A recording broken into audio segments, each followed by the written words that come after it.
everywhere. They're national. And so this is a piece where it's funny because what I realize is this is ultimately a piece about me expressing my gratitude for my mother, even though we have, as somebody put it earlier, a complicated relationship, a tense relationship. And so this actually, when I reread it, I was like, oh, this is how I express my gratitude. How I express my gratitude for people is I write about them or I talk about them, right?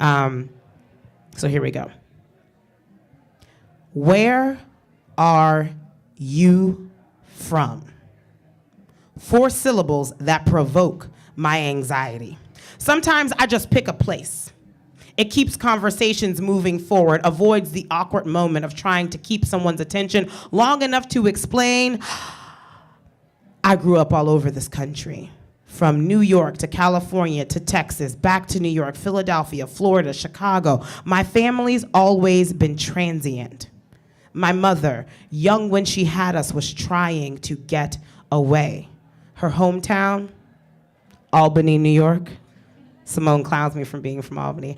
Albany, New York, where I was born, a town where by the age of 17, she had buried her only sister and her father.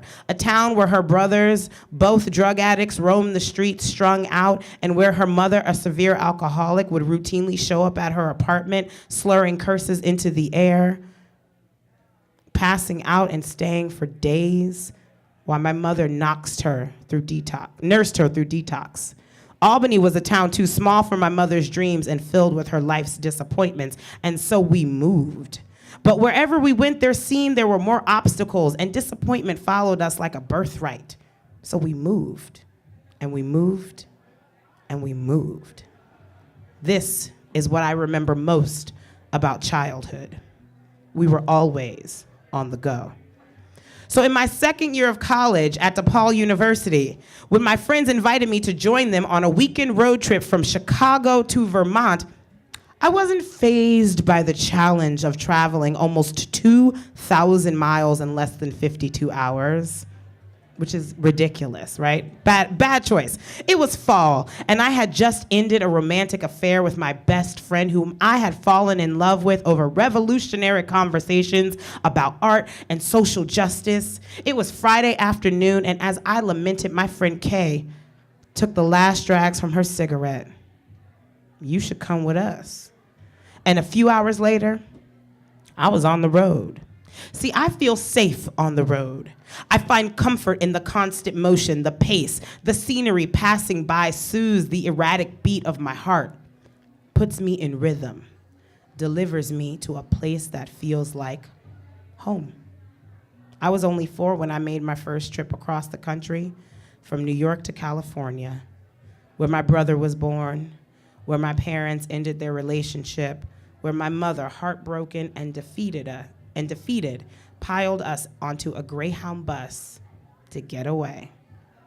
I mirrored my mother's heartbreak as 8 of us crammed into my friend's family minivan, made a short pit stop in Indiana. And as we entered the flat 1-story home of a friend who had hitched a ride, I stared at photos strewn about on shelves and mantels. Photos from birth through childhood, adolescence, and onward as their lives progressed. There were tons of photos. He was one of 8 children. I imagine the process of documenting must have been somewhat laborious, but here their lives had been recorded, moments captured for them to return to, for them to remember when. It was like a museum of their lives. And secretly, I longed for that type of childhood, one where things were intact, where each year your parents made a mark on the same wall to measure your growth.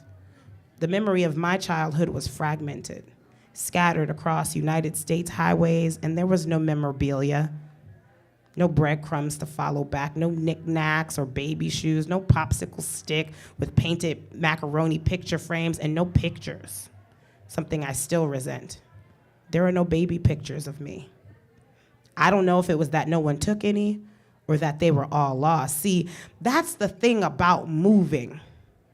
Something always gets lost or left behind. And for me, it was my memories. But they come back sometimes, in pieces, and moments like this. Friday night. We were somewhere between Ohio and Pennsylvania, encompassed by darkness. Sleeping friends between us when Kay revealed that we were on a drug run. It was one of those moments when everything seems to pause but also move faster, where in one's mind, in a miraculous fashion, makes all of the connections. And I was only slightly annoyed. But what? It was too late to turn back now. Day broke somewhere near the Adirondacks, Saturday. We took a scenic back road, another glimpse of my childhood. I was born very near to these mountains. They were even more grand than I remembered, prestigious, and they glistened. We had ended up back in New York after California. After spending some time in Texas, we were back in Albany. And it was during that time that I began to trace the pattern. Each move marked with a familiar but distinct sense of misfortune. My mother struggled to find work, and when she found it, she struggled to keep it. My grandmother, now retired, continued on with benders, drinking vodka and grapefruit juice all day for weeks at a time. My uncles were locked up or missing, and my mother faced more heartache. I began to understand time, and that every hello implied a goodbye. Vermont greeted us. I bathed in warm hues, a sea of turning leaves, orange and yellow and red. I remember feeling like the whole thing was sort of magical. I can't tell you exactly where we were because I was high. But we met up, that's true, the highest I've ever been. But we met up with some friends, some local friends, and they showed us around. We danced in the town square, ran across the beach at Lake Champlain, took a drunken hike up the side of some mountain where we played guitar. Won't you help to sing this song of freedom? 'Cause all I ever have, redemption songs. We watched the sun set over the water and pitched our tents in the moonlight. I climbed in next to my friend Kevin. Kevin, are you naked? He responded, yup. And it began to pour rain. Sunday morning, my favorite day of the week, reserved in my mother's home as a day for cooking, cleaning, and talking shit with friends, family, and neighbors. My mother would leave the screen door unlocked for folks to come and go as she blasted Frankie Beverly and Maze in the kitchen, something baked or boiled or stewed. The morning was damp and gray. The Vermont air was thick and fragrant. We made the drug transaction on a college campus and hit the road. The smell of marijuana wafted as I sunk into the back seat of the minivan on our way back to Chicago. I had moved to Chicago from Philadelphia, another line in the pattern. I moved to Chicago to go to college, but I also moved to get away from my mother.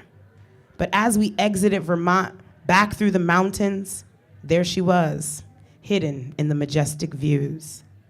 When I woke up, we were spinning. Missing wheels, front and back windshield smashed. Shortly came the sound of sirens. I didn't say much during all this. I had no idea what was about to happen to us. The car was totaled.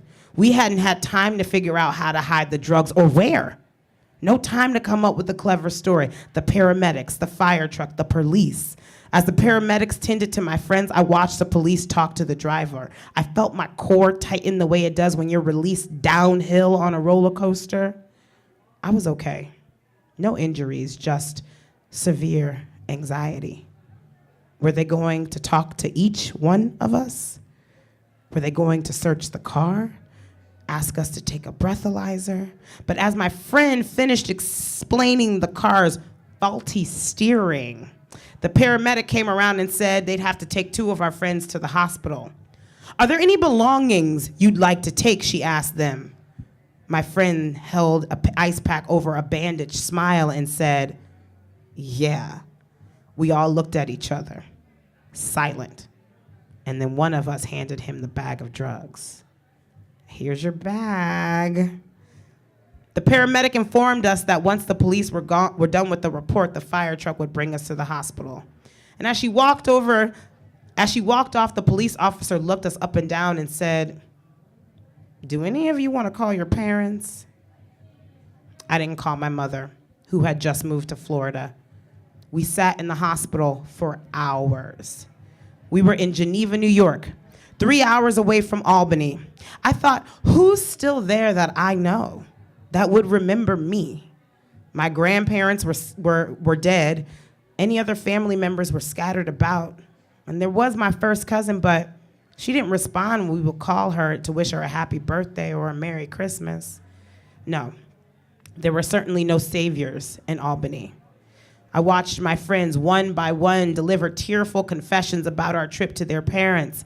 And sitting somewhere in a small town in upstate New York with no vehicle, dwindling cash, they were starting to freak out. Sunday night. It was dark when Luke's parents arrived from Boston to pick us up. We drove back through the darkness silent, sleeping or pretending to.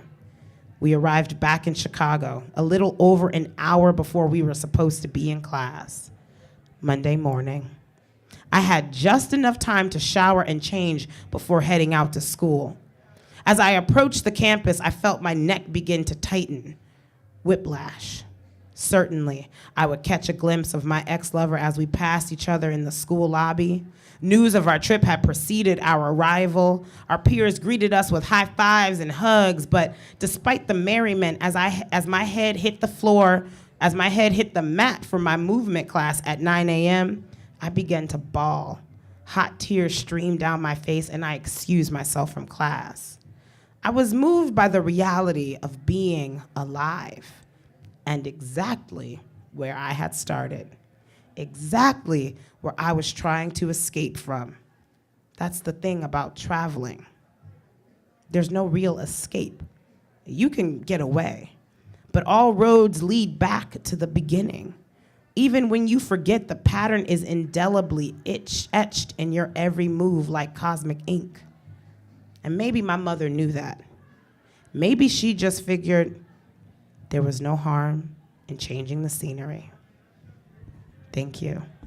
Give it up for yourselves, Queer Abstract.